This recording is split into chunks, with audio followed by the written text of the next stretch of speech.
Ladies and gentlemen, boys and girls, and of course, alleged human beings, welcome to the channel. I'm Cap, this is my place. It's time for the November 2024 Model Railroad Update. As always, if you enjoy the video, please remember to like, share, subscribe, click the notification bell, and leave a gently worded comment in the comment section down below, especially this month. As this month's title implies, I've not used any band-aids yet in bridge construction, but I've said some words. I've definitely said some words. Let's get to today's video. Hey everybody, Cap here.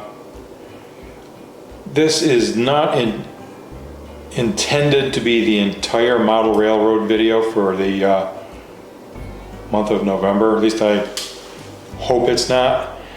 But I wanted to come to you a little bit of a video, a little bit of this part of the video anyway. I'm having real issues here with glue that doesn't glue. I've never had this happen before.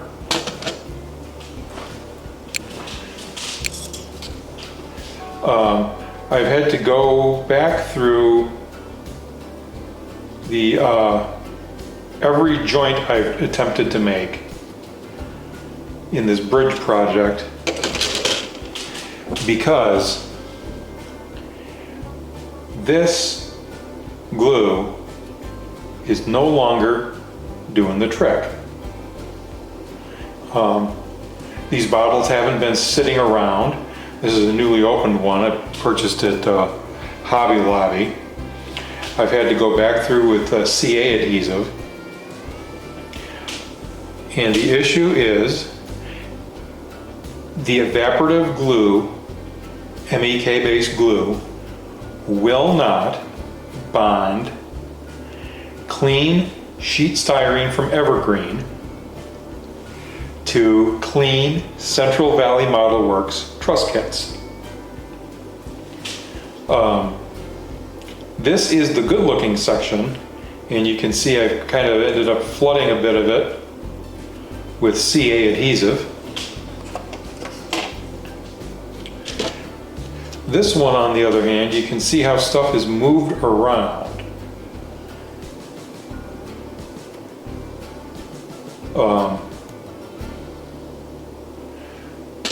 So that's what is up with that. I don't know what the hell's going on. If somebody has experienced a similar issue, please, in the comment section down below, let me know what you experienced and what you did to deal with it. I hate the idea of having to go back through every one of these joints with some sort of CA, whether it's Zap or Zap-A-Gap. I really thought that at this point I would have the two end truss boxes put together, which I do over here, and I thought I would have 6 of these put together, waiting for ready to be assembled and put in place downstairs in the basement. So that's what's not going on with the bridge. Let's head downstairs. All right, everybody. One of the things I'd like to do here, since I don't have a bridge to assemble, I want to show you 2 Walthers Cornerstone kits that I heavily modified. They're not built anywhere near the way the designer intended them to be built, and yet kind of close.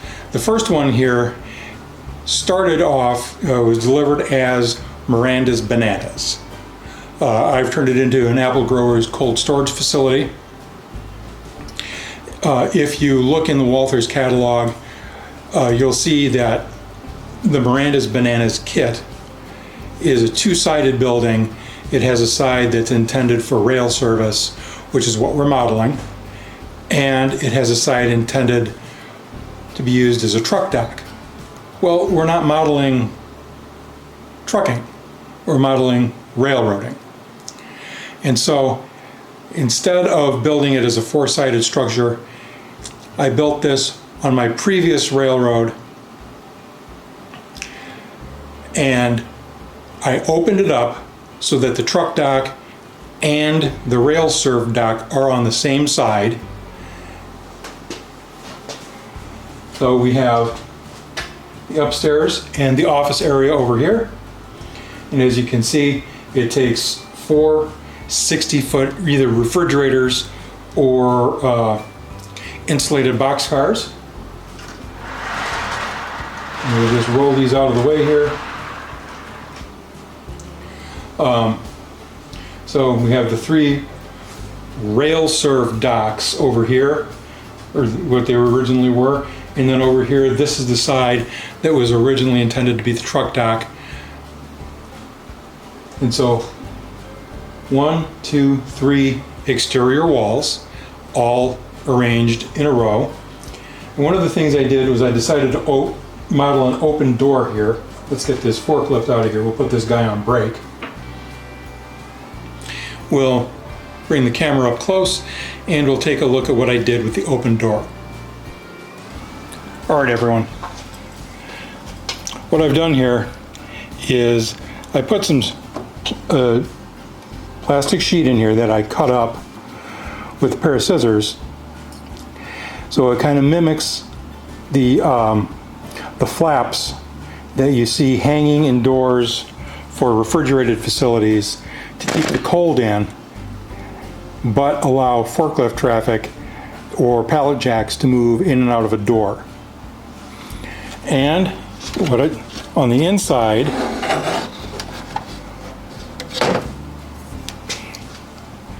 what we've got is I simply built a section of wall, including some stuff in here that actually has doors inside it. It's a little flashlight action there. As you can see, there's actually doors in there and a couple of windows. And there's a dock. I can position a forklift on the outside dock or have one rolling through there with some pallets on it. So that was Miranda's Bananas originally, and now it's Apple Growers cold storage. Let's move to the other end of town and take a look at one more kit. Okay, this structure here started off as Medusa cement, another Walthers cornerstone kit. A lot of the kits that Walthers produces are frankly too small to be plausibly served by modern railroads. And this one is still kind of on the too small scale, but because it's in a corner where the railroad is going to go into the helix, it's kind of constrained for size, especially when it comes to the length of the spur track.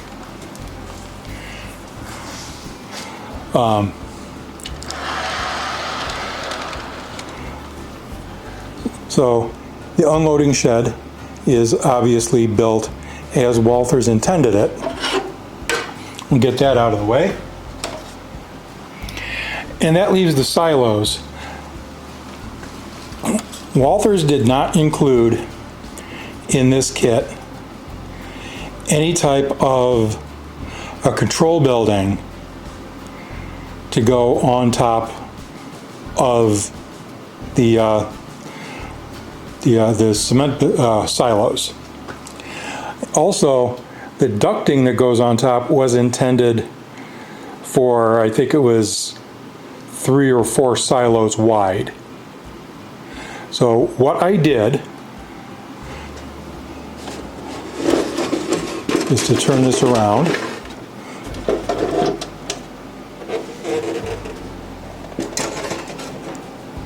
Is I took plastic sprue and I opened up the back. You can't see the back on on my railroad, so there's absolutely no reason, because nobody can get a head back there, for that to be modeled. This just about doubled the size of this kit. I will find a way to get the spur track lengthened a bit, but this allows me to have a building that would at least be plausibly served by a couple or 3 cement hoppers on a weekly basis. The other thing that I did, I used, I forget the manufacturer, but these are brass railings and platforms, as are these stairs here. And this is a simply 1/4 inch square styrene. I can't remember if it's from Plastruct or Evergreen, and it simply completes the ducting that goes up top of the building. Everything else that came with the kit is there, and the piping is simply extended with bits of sprue from other models.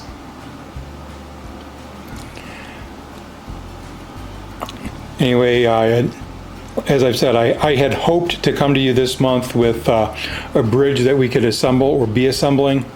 We'll see what we can have for next month. Thanks for watching, and as always, new videos every Wednesday. And of course, anytime any other nonsense pops into my head, I'll post that too. Thank you for watching.